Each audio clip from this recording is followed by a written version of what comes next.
Hey everybody, what's up? It's Mike B. In this lesson, we're going to talk about the 3 licks. Now these are 3 licks that I've just seen in thousands of guitar solos over the years. I always seem to run across these, so you need to get them into your playing because they are a key part of the lead guitar vocab.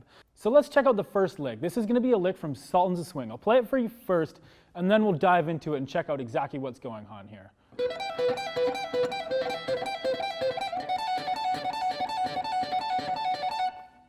So really slowly, I'm doing.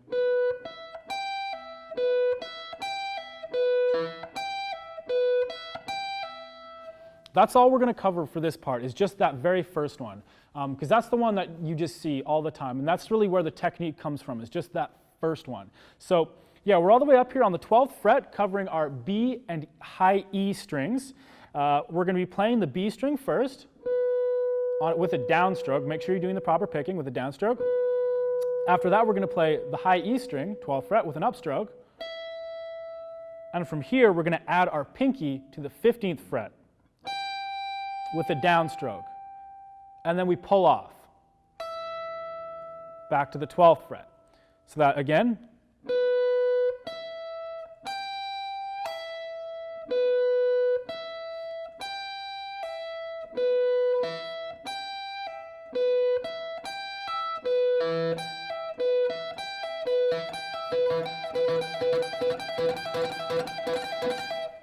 so that's the first lick. I see this all the time in tons of different rock and blues guitar solos. So let's check out the second lick. Now this one it's actually very similar, just with one less note. This lick is from the outro to the Stairway to Heaven solo by Jimmy Page. So this one's going to take place all the way up on the 17th fret with our first finger and the 20th fret with our pinky. And we're actually going to start this one with the pinky down. But notice my first finger is still covering the 17th fret of both the B string and the high E string. It's covering 2 strings. So we're going to start off by playing the 20th fret on the high E string, pull off, and then we're going to play the 17th fret of the B string, this one right here. Now it's really important that you try to not have this note on the B string ringing through all the time. So how you achieve that is by rolling it. So here's what we don't want.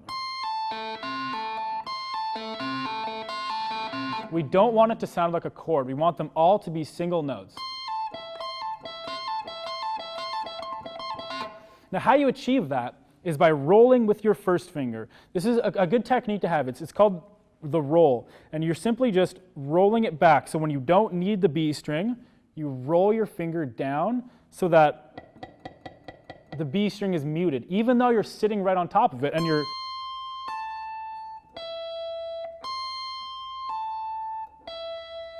really having that B string note not ringing through. And the other important thing is making sure your pull off is very audible and it's just as loud as the picked note. Okay, here's what the third lick sounds like. So this lick is used in a few different songs. Jimmy Page uses it in Dazed and Confused, Jimi Hendrix uses it in Voodoo Child, and we are going to be using it in Freebird right now. So we're going to be up here on the 15th fret with our first finger covering the B string and the high E string. Now, the first note is going to be with our third finger on the 17th fret of the G string. And you want to play it and give it a little bend. Doesn't have to be a full bend, just a little bend. After that, you go right to the high E string, to the 15th fret, and play that note with an upstroke. So that's what we have so far. A little bend to the high E note. After that, we go to the 18th fret with our pinky, and you do a pull off to the 15th fret. And then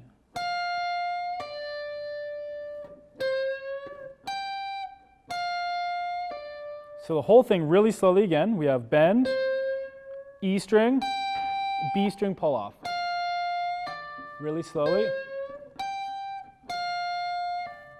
Downstroke, upstroke, down.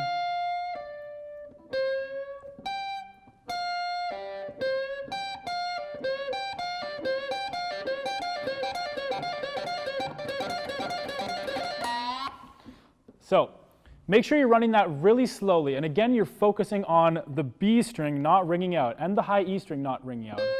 You don't want this. Hear how it sounds when you have a chord there? That's not what you want. You want each note by itself clean. And again, how you achieve that is by rolling your first finger. So now when I'm on this note, on the B string, my E string is muted. It's not coming through.